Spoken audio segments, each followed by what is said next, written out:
Hello everyone, welcome back to my YouTube channel. आज हम करेंगे क्लास 11th की अकाउंटेंसी का चैप्टर 20 जिसका नाम है फाइनेंशियल स्टेटमेंट। ये हमारा लेक्चर नंबर 2 होगा। इससे प्रीवियस लेक्चर में मैंने आपको फाइनेंशियल स्टेटमेंट के मीनिंग और डेफिनेशन के बारे में बताया। इसमें हम कौन कौन से अकाउंट को प्रिपेयर करेंगे इसके बारे में हमने डिस्कस किया था, और साथ के साथ हमने डिस्कस किया था कि ग्रॉस प्रॉफिट और नेट प्रॉफिट में क्या डिफरेंस होता है, जिसको मैंने आपको एक एग्जाम्पल के साथ समझाया था। आज के लेक्चर में जो हम डिस्कस करेंगे pro forma of making trading account, profit and loss account and balance sheet. तो सबसे पहले डिस्कस करेंगे ट्रेडिंग अकाउंट के बारे में। तो ट्रेडिंग अकाउंट में पहली बात जो कह रखी है, बोल रखा है कि this account is prepare to know how much gross profit of a business has earn from buying and selling during a particular period.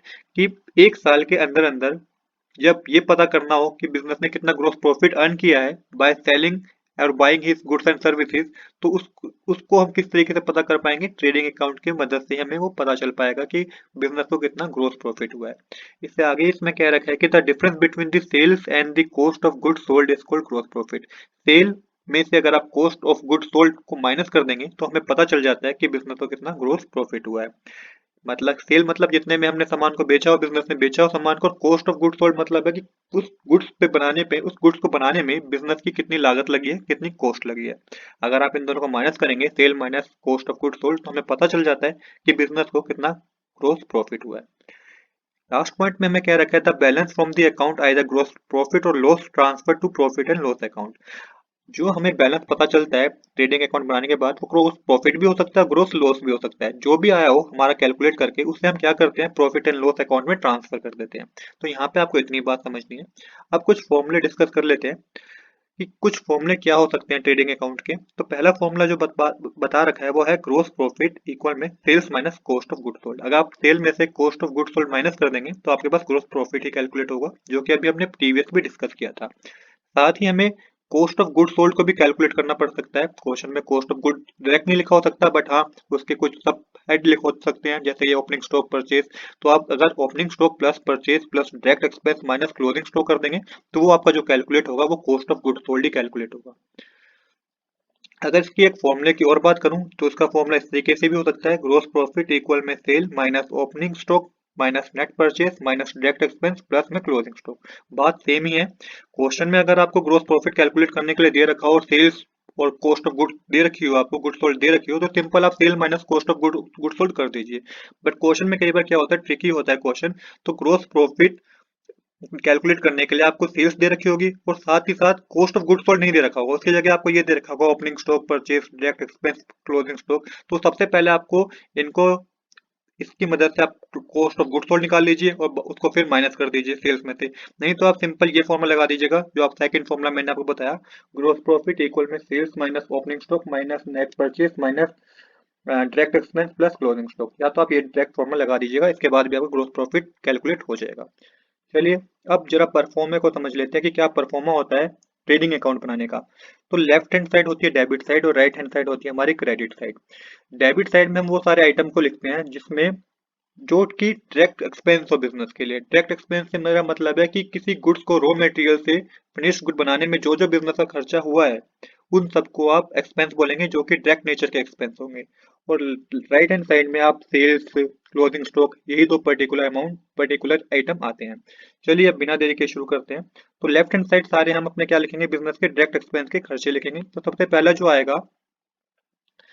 पहला पॉइंट जो इसमें बता रखा है कि ट्रेडिंग अकाउंट में आता है, वो आता है टू ओपनिंग स्टॉक। तो आप टू ओपनिंग स्टॉक करके लिखेंगे। जब आप प्रैक्टिकल क्वेश्चन करेंगे, अगर आपको ओपनिंग स्टॉक दे रखा होगा तो उसे आप डेबिट साइड लिखेंगे और मेंशन करेंगे टू, और अमाउंट के कॉलम में आप अमाउंट लिख देंगे। सेम इसी तरीके से सेकंड जो आइटम होगा वो है टू परचेज। अब टू परचेज है तो याद रखिएगा, अगर परचेज लिख रखा है तो सिंपल परचेज लिख के अमाउंट के कॉलम मेंशन कर दीजिए।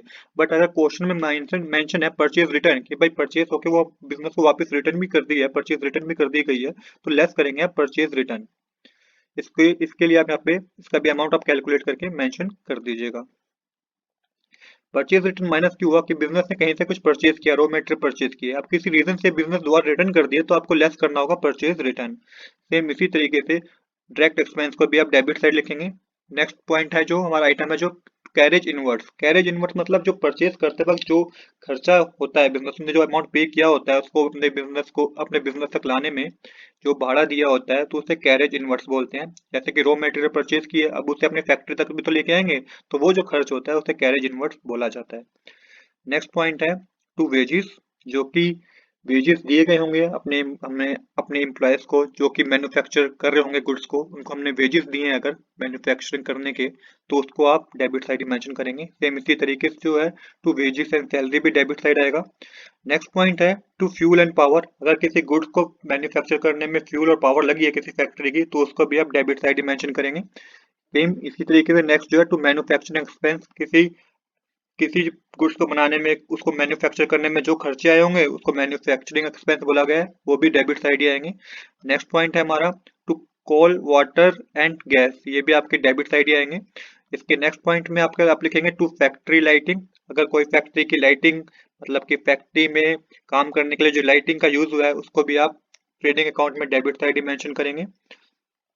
नेक्स्ट है टू ऑक्ट्रॉय, इसका मतलब कि अगर किसी ने म्युनिसिपल बिजनेस में म्युनिसिपल यूनिट से कुछ गुड परचेज किया है तो एक फीस पे करनी होती है, जिसको बोला गया है ऑक्ट्रॉय। नेक्स्ट पॉइंट है टू इम्पोर्ट ड्यूटी, अगर बिजनेस ने कुछ गुड्स कुछ रॉ मटेरियल को परचेज किया है अब्रोड से, तो उन्हें इम्पोर्ट ड्यूटी देनी होती है। क्या देना होता है? इम्पोर्ट ड्यूटी देनी होती है, तो इसको भी आप डेबिट साइड मेंशन करेंगे ट्रेडिंग अकाउंट में। नेक्स्ट है कस्टम ड्यूटी, ये भी एक तरह की ड्यूटी पे करनी होती है, इसको भी आप डेबिट साइड मेंशन करेंगे। सेम इसी तरीके से एक्साइज ड्यूटी को भी आप डेबिट साइड ही मेंशन करेंगे। तो याद रखिए इंपोर्ट ड्यूटी, कस्टम ड्यूटी और एक्साइज ड्यूटी को आप डेबिट साइड ही मेंशन करेंगे ट्रेडिंग अकाउंट में। ये ट्रेडिंग अकाउंट का ही पार्ट है।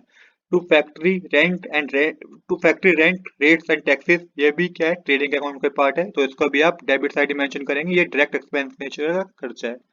इसके बाद जो बात की गई है to royalty on manufacture goods, ये भी डेबिट साइड या मेंशन करेंगे।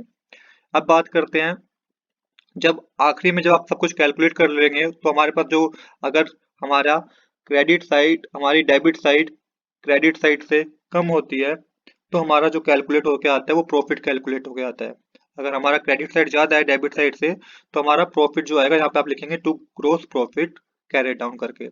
सेम इसी तरीके से आप क्रेडिट साइड की बात कर लेते हैं, तो क्रेडिट साइड में सबसे पहले आएगा बाय सेल्स, इसमें से अगर कुछ सेल्स रिटर्न हुई हो तो आप माइनस करेंगे सेल्स रिटर्न और अमाउंट के कॉलम में आप अमाउंट को लिख देंगे।